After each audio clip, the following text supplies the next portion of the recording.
Well, hello gang, this is Jim, KC9VKV. Well, as some of you may or may not know, there was unfortunately some trouble with the 1524 Friday afternoon Qso-Vlog AIRCHECK recording. So in lieu of that, it gives me a chance to review some cuts from my KC9VKV highlights department. So for now, enjoy and wish us better luck next Friday. Well, we'll start off with Jim, W3JMD, who is now a silent key. This was recorded back in December of 2017, 1:30 a.m. on 3860 MHz single sideband. This piece starts off like Jim was telling a joke, but it's a true story, and it's another one of those life experiences that could have gone terribly wrong at many different times. First off, I somehow remember hearing that alcohol and Indians don't mix.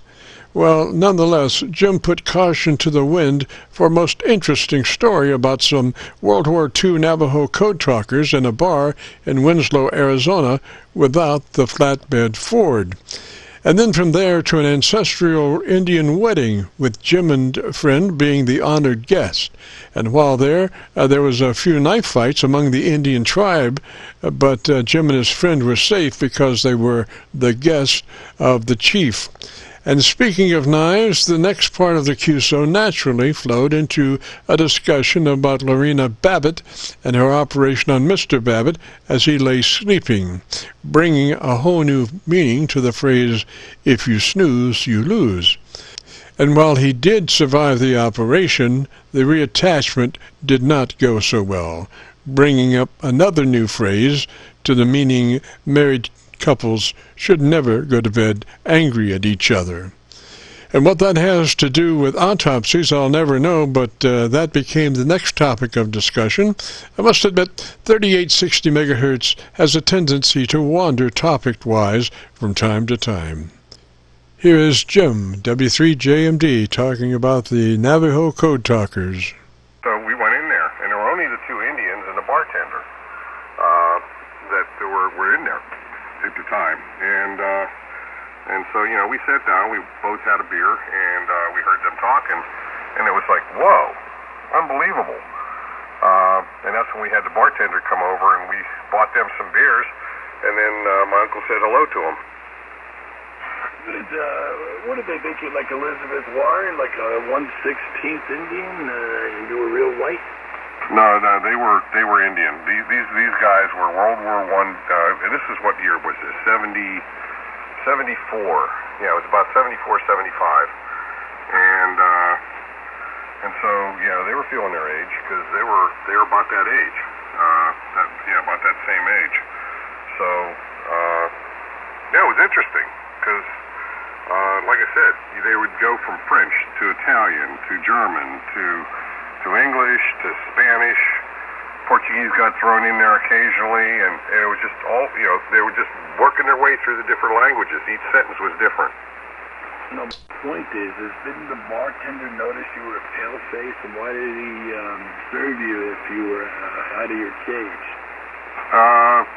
Probably because it was probably a curiosity on his part. If nothing else, it's like, why would, what's going on here? One of those things. Let's find out what they're up to. Yeah, and because you were with the Indians, he wasn't going to not serve you because the Indians would probably burn him out. No, he was worried he'd sue him for being a racist. Yeah, but Jim, if you, can you imagine if there were a bunch of other Indians in there and you guys walked in? It might have been pretty nasty. Could have been real bad. It could have been very painful. You're right. Absolutely. Because we were just that naive. Well, how did they mark the demarcation? How would you know? You wouldn't. That's the whole point. You just wouldn't. So today... It was a beard that looked like a rock. So today it could happen again. I suppose. I don't know. Theo, honestly, it was just that we were walking down, we took the car into the garage just to have it kind of like a good once-over on it. While they were doing that, we walked up the one street, back a couple blocks and then over, and there was the bar there, and that's when we went in. And we didn't know that we passed the line you're not supposed to pass until we got back and started talking to the guys in the garage. Yeah. Nowadays, the sign's in English, Spanish, and probably Arabic. Oh, semi-pro. They could have thought you were some kind of government official, too. Well, what about later that night? And you went to a party after that?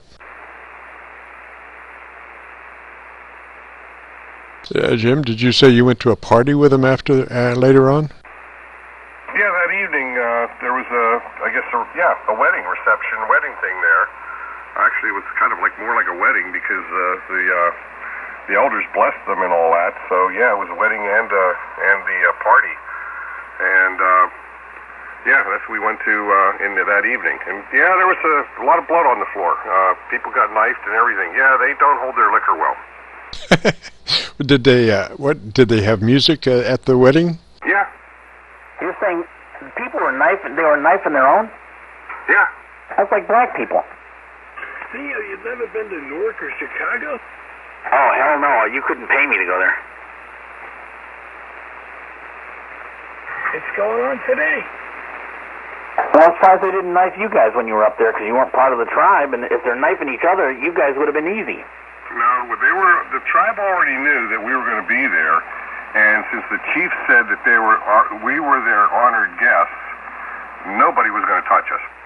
Oh, that's neat. They get their pee-pee cut off. Oh, so, on the changing the subject radically, you know that Lorena Bobbitt thing where she cut her husband's dick off? Yeah, another one happened with hedge trimming. Well, at any rate, it died, and they could not save it. Last I knew, they did save it, but it did not take and it did not save. Is this like the tail of the hand, except it's going to be the tail of the weenus? I think they gravitated it to her. They couldn't save it. He's dickless now. No, I mean, it was off too long, and it was not even cold, so... I mean, how are you going to save that thing when it's out on the road somewhere for hours? Besides, the dog didn't come by and eat it. Ooh. So, where do we go with that one? I don't know. It's just a radical change. We do that on this band. Can you imagine the surprise on that guy when he woke up? Oh, well, I think he would have awakened immediately from the pain. Pain? I would have thought he would have bled out. Nah. No, you don't bleed out from that happening? Not unless you have a heart on, then the vein opens up. Okay. But when you get it cut off, the hard on goes away real quick. I would think so. Is this the voice of experience, or? No, I've cut a bunch of people apart. He's an MD. Cadavers. I even went in through the back from the inside and pulled the nuts out backwards. That's what the coroner does. And what's he looking for when he does that? Anything unusual. Crack the brain open, look for anything unusual. He made Democrats let's drive him nuts. He cracks it open, there's nothing in it. It's a little peanut. In fact, I saw an autopsy today where part of the brain was the bottom part of the brain actually grew into the spine. What caused that? Some kind of a birth defect, but what it did is it cut off the blood supply to his head, and then all of a sudden he just died immediately, and they had to find out what was wrong with him. And then the coroner that did the work, I think she, trying to think, she had never saw it. It's just a textbook thing, and she's already got 25 years experience about, and it was just so unique. So she called another guy in that's a brain expert, and so he dissected the brain in front of a bunch of students, and they were all pretty much amazed. You just don't see this kind of a problem. Doesn't the carotid artery supply blood too, not just to the spine? Yeah, but it's got to go back, and there's several locations. And also, sometimes you can have masses that grow inside, cancerous growths. It happens in a very rare case, but no foul play. And you've been having pain for a couple of years, but nobody bothered to check. Oh, by the way, Theo, this is going back to the Indians. Yeah. They asked us why we were talking to them and everything, and we said, why not? You guys are interesting. And it's like, well, they basically told us that that's generally not done. That we didn't, we just said, well, we're not from around here. And we told them where we were from and everything. And they said, you mean people up there don't have problems with us? And it was like, not that I know of. Wow. And so they got a big smile on their face at that one. It's like, so that's local. I never understood why they knew all those foreign languages. That they were taught them when they went into the military in World War I, because it was realized that the only people that could speak Navajo were Navajos. Right, so they had a thing within themselves that they spoke Navajo, but why would they know, French and Italian and all that? The Army taught them the languages so that when they were, like, listening to the lines and everything, not only communicating, but listening to the lines, they could understand the foreign languages so that they could decode anything. They're smart. Oh, I see. So they were quasi, well, I wouldn't say spies because they weren't in foreign countries, I guess.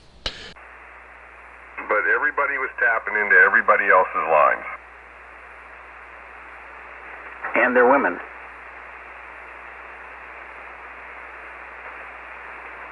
So essentially what you got to was, they learned all the languages so that no matter what language was changed to, they could still decipher it or understand it. But nobody understood Navajo. Well, they were better than the Enigma machine. Essentially, because when they went into Navajo, the Germans just basically looked at each other. They had no way they could even try and discern what was being said. Yeah, there was no way they could solve that mathematically. Yeah, but it was. They did. I think they acquired one of these. But it was only a small group of Navajos that could do that. That was World War I. World War II, they expanded that because it was so successful in World War I. Looks like the enemy would have figured it out from, the First War to World War II that they needed a couple of Navajos. Well, come World War II, we threw some more layers of obfuscation in there by having the Navajos not only speak Navajo, but use code words to mean other things. Yeah. Yeah, World War II was a lot more sophisticated. And it was the Polish that broke the Enigma machine. He put the wigwam in the tranny? Well, I don't think they really broke it. They just got a machine, didn't they? They got a machine, but they were able to figure out how to set it up so that they could decode whatever's coming through. Yeah, I think the Germans ended their Qsos with some kind of known phraseology that they finally figured out how to cipher that. Something about Heil Hitler or something, or some weird thing. You know that our American cryptologist, a very good-looking one, too. I don't know, I think they ended it with that Austrian corporal bastard. That's what he said. Hubert Humphrey.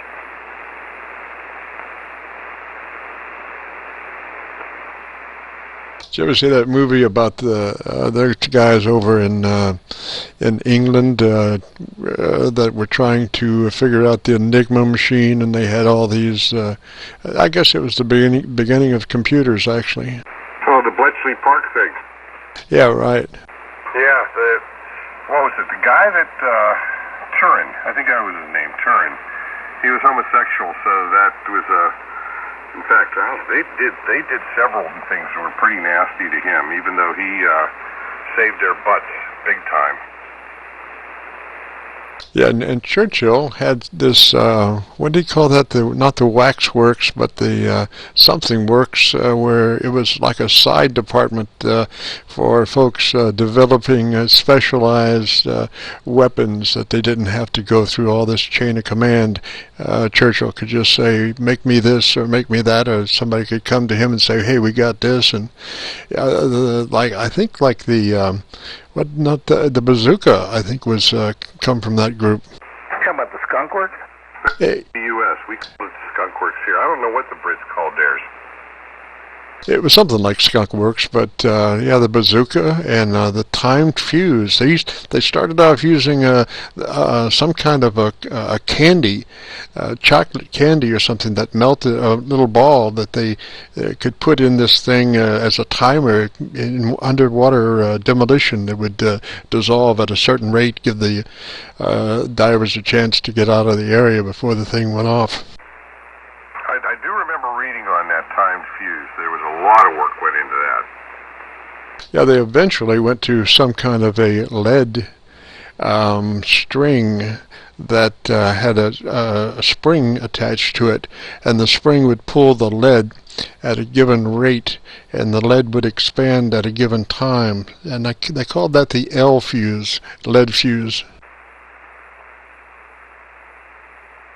They were about the size of a pencil, if I recall.